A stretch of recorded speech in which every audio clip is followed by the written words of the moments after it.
каршы чыгып аткан адамды Алла Таала ушунчалык ушундай бир кырсык жөнөтүп коет да. Анан кийин айылдагы мечиттерди көбөйүп кетти, мечиттерди бала бакча эч качан мечит бала бакча болбойт. Бул мечиттин өкмөттүн да акчасы кеткен эмес. Буну баягы Алланын ыраазычылыгы үчүн биздин чалган бир туугандарыбыз бар.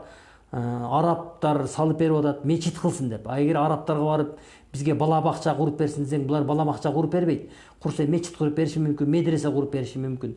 Албетте бул ислам дини аябай таза дин. Айтат да, биз жамандыктан кайтарып жакшылыкка чакырабыз дейт да. Анан кийин булар туруп алып мечитти бала бакча кылгыла деген бул 100% бул туура эмес. Бул аял мындай бир кантип депутат болуп барып калды, кайсы адамдар шайлап калды, мен өзүмө таң калам, бирок сөзсүз Алла Таала бул аялга ушундай бере турган болсо, ушундай кырсык жөнөтөт. Үй бүлөсүнөн бала чакасынан бери Алла Таала жөнөтүп коет. Алла Таала ушундай кадырман зат да. Эч качан мечитке эме кылбаш керек. Бизде канча Кыргызстанда мечит көп болгон сайын, бизде ошончолук Алла Тааланын рахматы жаап турат да. Алла Таала ушунчалык рахматы жаап турат. Ошон үчүн мечиттин канча көп болгону ошончо жакшы. Себеби сооп кылсаң мечит сал дейт, көпөрө сал дейт, медресе сал дейт, жол оңдо дейт.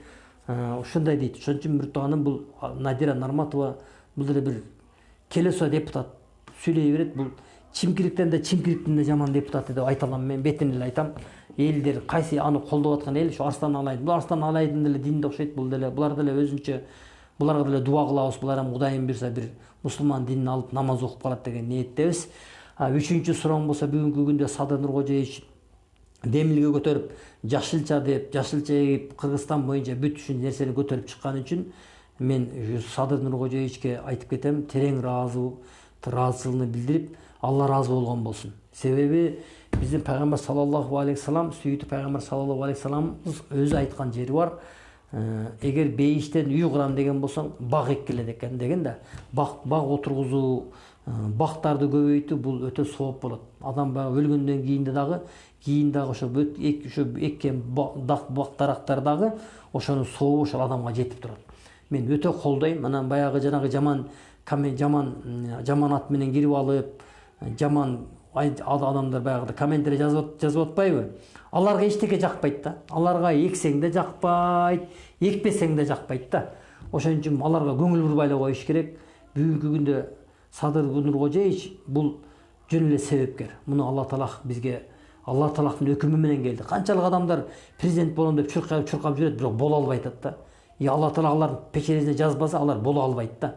Ошон үчүн биз Садыр Нуркожоевичти бүгүнкү күндө кыргыз эли биз колдошубуз керек. Кудайым буйрса, мына мен жалпы дагы кайрылам. Алланы ортого коюп да кайрылам. Урматтуу кыргыз элим, биз бөлүнө турган мал эмеспиз. Анан сада болайын алтын кыргыз элим. Өзүбүз 5 миллион болсок, мына эки тарап бөлүнөбүз. Бириңиздер Адахандын адамдары болуп, бири Садырдын адамдары болуп, андай нерседен кайткыла, урматтуу туугандарым. Биз өзүбүз колдоп турган болсок, Кудайым буйрса баары жакшы болот. Ошон үчүн динде дагы бар. Бирөөнү өтө көп жакшы көрбөгүлө, бир күнү жаман көрүп каласыңар дейт. Бирөөнү жаман көрбөгүлө, бир күнү жакшы көрүп каласыңар дейт. Мына Кудайым буйрса Садыр Нуркожоевичти жаман көрүп, жамандап аткандар, Кудайым буйрса иншалла бир күнү жакшы көрүп каласыңар. Ошон үчүн бул ханга баш ийишибиз керек. Журт башы бул журт башыга баш ийиш керек.